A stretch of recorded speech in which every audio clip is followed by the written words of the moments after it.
संसार के किसी भी सुख के लिए अपने इस परमानंद में, परमार्थ मार्ग में थोड़ी भी बाधा बर्दाश्त मत करो। ध्यान से सुनो, तुम्हें एक अनुपम सुख चाहिए, अनुपम शांति चाहिए, एक विलक्षण आनंद के तुम भोक्ता, क्योंकि तुम्हारा स्वरूप ही है आनंद। अब इधर जो तुम भोक्ता बनकर उस सुख को खोज रहे हो, नहीं है। अब तुम्हें जो परमार्थ मार्ग मिला है, तो कह रहे हैं अपने परमार्थ मार्ग में परमार्थ सुख की जरा भी बाधा को बर्दाश्त मत करो। अगर बर्दाश्त करोगे, चलेगा इतना तो वो गिराता चला जाएगा आपको। नहीं, सावधान हो जाओ।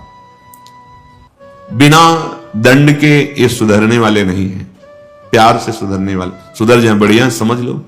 और अगर आप अपने को भोक्ता मानकर इनको थोड़ा भी परमार्थ बाधक बातों में सपोर्ट देंगे, ये आपको गिरा देंगे। बहुत फिसलन वाला मार्ग है, बहुत फिसलन, बहुत संभाल संभाल के, बहुत कदम दृढ़ रखते हुए चलना है।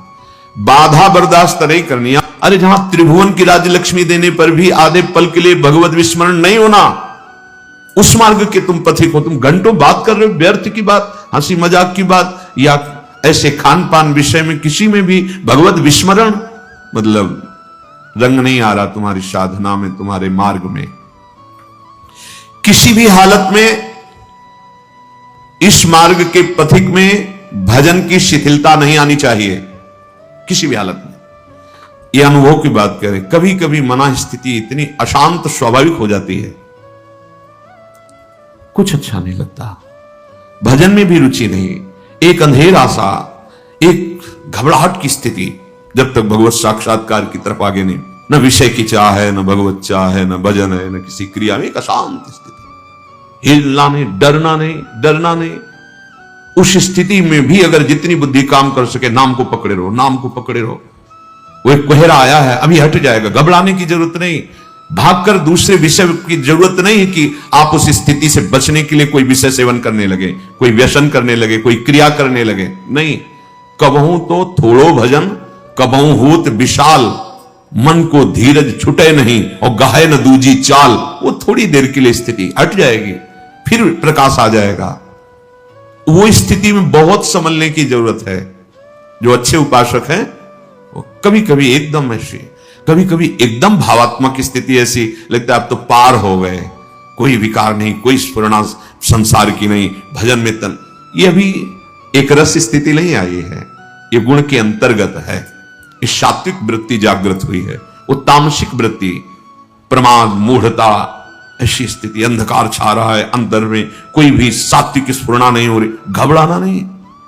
अभी त्रिगुणातीत रस नहीं मिला है, धैर्य पूर्वक आगे चलते हो। इसीलिए बिना सत्संग के साधक लड़खड़ा जाता है, गिर पड़ता है, क्योंकि वो ऐसी स्थिति आती, फिर उसे किसी न किसी के संग की जरूरत होती। और अगर संत संग नहीं हुआ, कुसंग हो गए तो गया। या तो असंग या भगवत व्रत का अनुष्ठान, भगवत भजन में लगे हुए उत्तम साधक या भगवत प्राप्त महात्मा, तभी हमारी बचत हो सकती है। अगर इनसे नीचे मिला तो गिर जाएंगे पक्का। वो ऐसी बात होगी, ऐसी सलाह होगी, वो गिर जाएगा। अपने निर्दोष साधन को बिना किसी भय, संकोच, लोक लज्जा, अपने साधन में लोक लज्जा भी नहीं। हम तिलक लगाएंगे, कंठी बांधेंगे, नाम जप करेंगे, सुबह इतने बजे नहा स्नान करके बैठे, घर के परिवार के लोग या कोई बाहरी उपहार दे तो भगत है या कुछ भी, न लोक लज्जा, ना कोई भय, ना कोई संकोच, अपने साधन को निर्दोष रखते हुए चले, उसे नियम कहते हैं। जो आपको नियम मिला है, दिनचर्या मिली, उसमें तुम्हें बाधा बर्दाश्त नहीं कर। हम लोग बहुत कमजोर हैं, हम हर बाधा को स्वागत पूर्वक आओ स्वीकार कर लेते हैं। भजन छूटा, सद्बुद्धि छूट रही, हम मनोरंजन में लगे। अरे भाई, यही अवसर है मन भंजन का, यही अवसर है इंद्रियों को समाहित करके भगवत स्वरूप में लगाने का। अब आप बर्दाश्त कर रहे हो विघ्न, तो आप जानो फिर क्या हो सकता है, क्योंकि आपकी स्वीकृति है। बहुत बहुत बहुत सावधानी की जरूरत। साधन में कहीं बाहरी दिखावा भी ना आ जाए, यह भी ध्यान रखें। कहीं बाहर लोगों को ये दिखाने के लिए कि हम भगत हैं। देखो अभी पहले कहा, लज्जा नहीं, संकोच नहीं, भय नहीं, अपनी दिनचर्या बिल्कुल, वो भगवत रिझावे के लिए, जगत रिझावे के लिए नहीं। अगर कहीं आपका लक्ष्य बन गया बाहरी लोगों को दिखाना, प्रणाम नमस्कार वंदना यश कीर्ति, चार लोग ऐसा, फिर तो असली वस्तु को नहीं प्राप्त कर पाओगे, बहुत लंबा समय नष्ट हो जाएगा। हां, अगर भगवान की शरण में हो तो ऐसे धक्के लगेंगे आपको कि आपको भागना ही पड़ेगा प्रभु की तरफ। ऐसे विघ्न उपस्थित हो जाएंगे कि उधर कदम नहीं बढ़ा पाओगे, भागोगे प्रभु की तरफ, पर पता नहीं वो कब समय दे।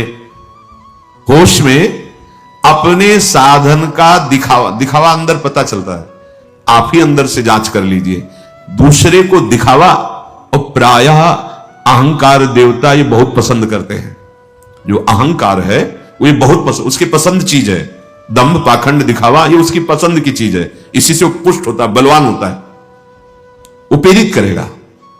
हम ऐसा बोले जिससे चार लोग समझे हम ज्ञानी हैं, हम ऐसे बैठे जिससे चार लोग समझे योगी है, महात्मा है, हम ऐसा दृश्य उपस्थित करें जिससे हमें साबित किया जाए बहुत बड़े भजनानंदी। ये अंतर की वृत्ति है, सुधार कीजिए। साधन में कहीं बाहरी दिखावा ना जाए। अगर बाहरी दिखावा आ गया तो असली जो तत्व है, असली जो बात है, असली जो सच्चिदानंद परमात्मा सुख है, उससे तुम वंचित हो जाओगे। हमें प्रभु को रिझाना है या जगत को रिझाना है?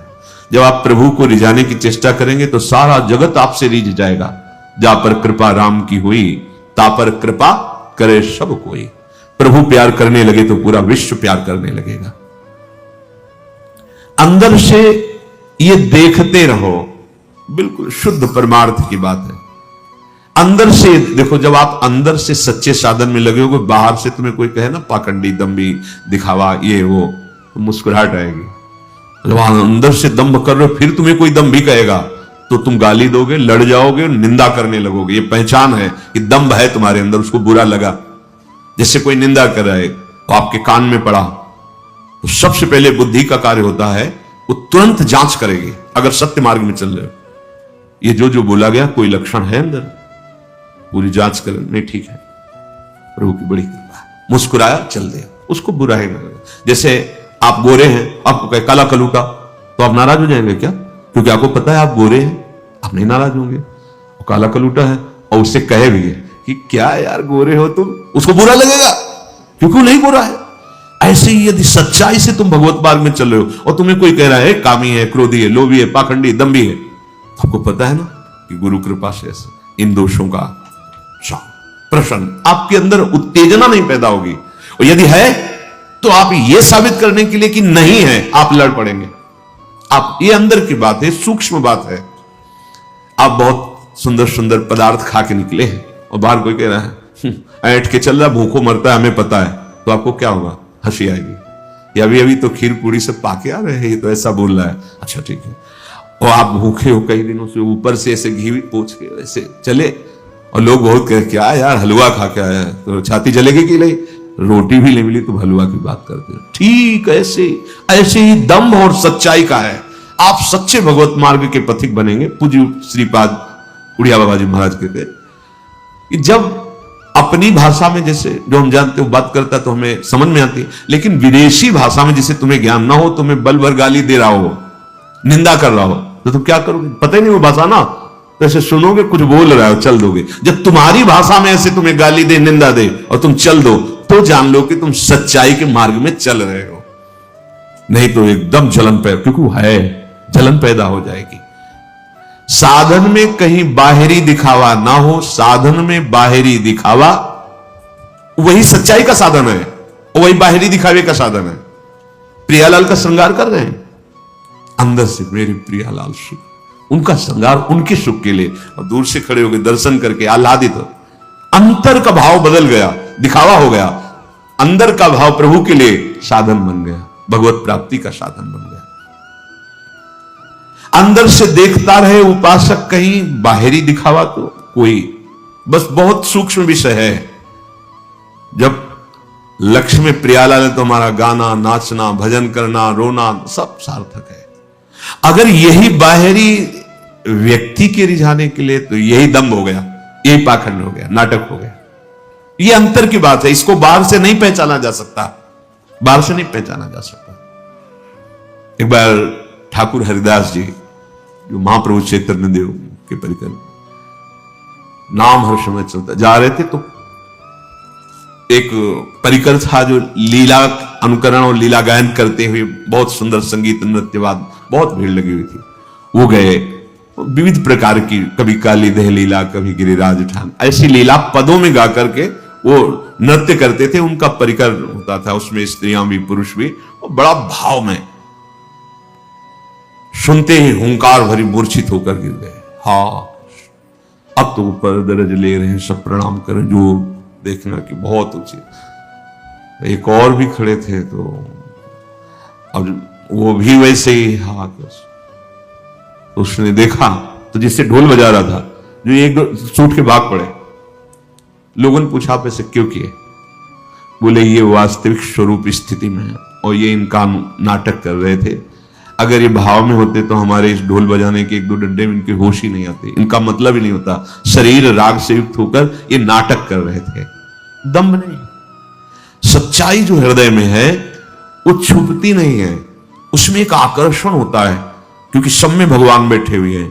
अपने आप आपको संपूर्ण जगत के हृदय में बैठे हुए भगवान का प्यार मिलेगा।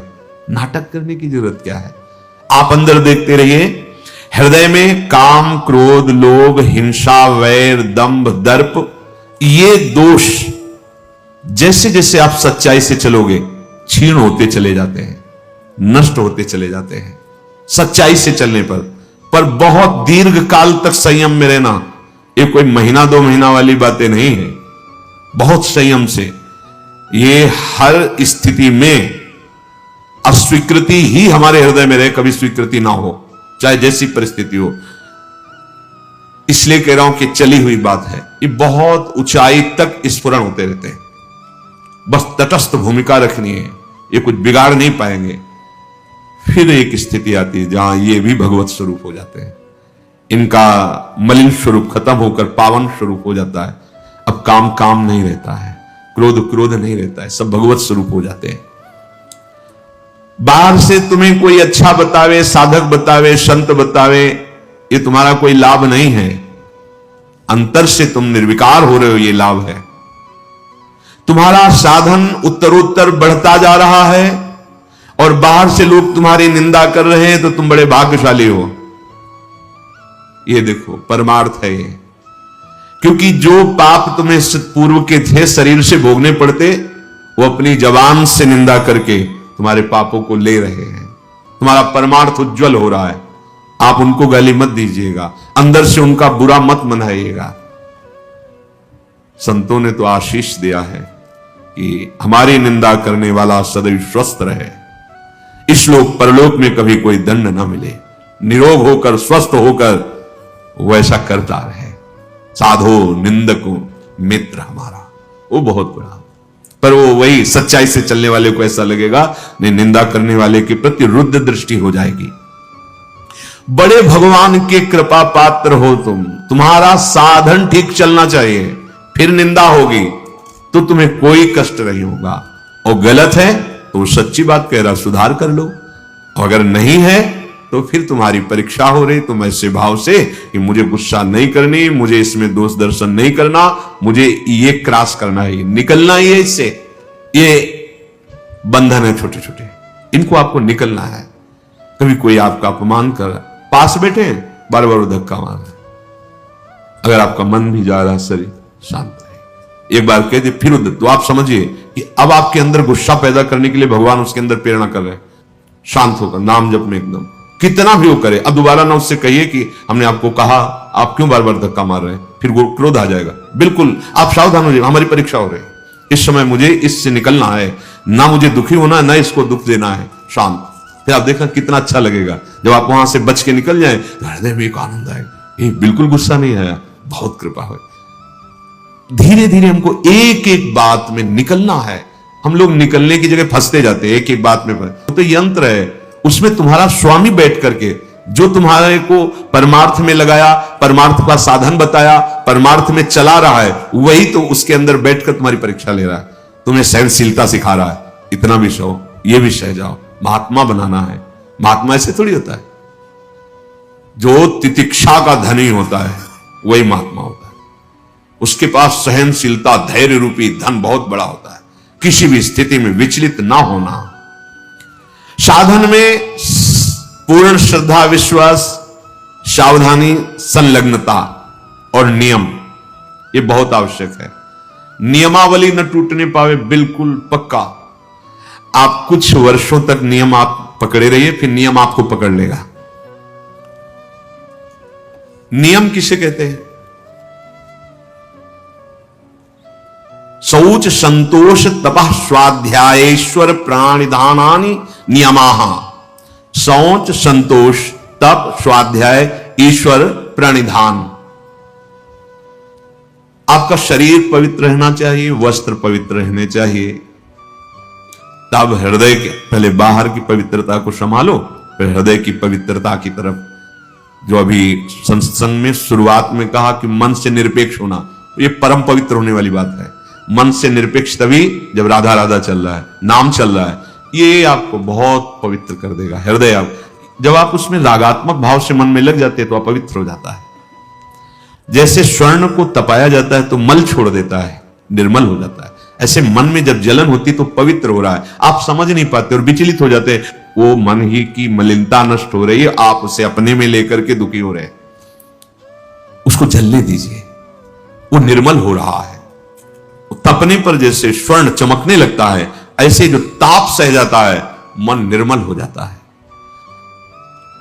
तन को पवित्रता से युक्त रखे तो मंत्र और नाम आप देखिए स्वतः बहुत जल्दी जल्दी आपकी उन्नति होगी। ये अपवित्रता है। नियम में सबसे पहला है सोच, पवित्रता। आपका उठना बैठना, खाना पीना, देखना सुनना, चलना फिरना भगवत स्मरण करते हुए पवित्र भाव से, और शरीर को भी पवित्र रखना। देखो जिनको ऐसा सौभाग्य नहीं मिला है, गृहस्थी में नाना प्रकार के कार्यों में रत हैं, तो अपवित्रो वा सर्वावस्थांगतो पीवा, जैसी भी स्थिति में हो तुम राधा राधा बोलो, पर आपको तो सौभाग्य मिला हुआ है कि आप हर समय असंग और पवित्र रह सकते। तो लाभ लीजिए और उस लाभ को जगत मंगल के लिए प्रभु के चरणों में अर्पित कीजिए। आपके लिए तो बहुत बढ़िया अवसर मिल गया है।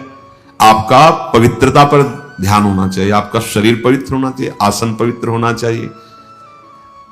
शौचाचार के विषय में पीछे सत्संग में बताया गया है। मिट्टी जल आदि से शरीर की और राग द्वेष आदि त्याग कर भगवत स्मरण करते हुए हृदय की पवित्रता होती है। संतोष, चाहे गृहस्थ हो चाहे विरक्त हो, भगवत प्राप्ति करना है तो ये लाना ही होगा हृदय में।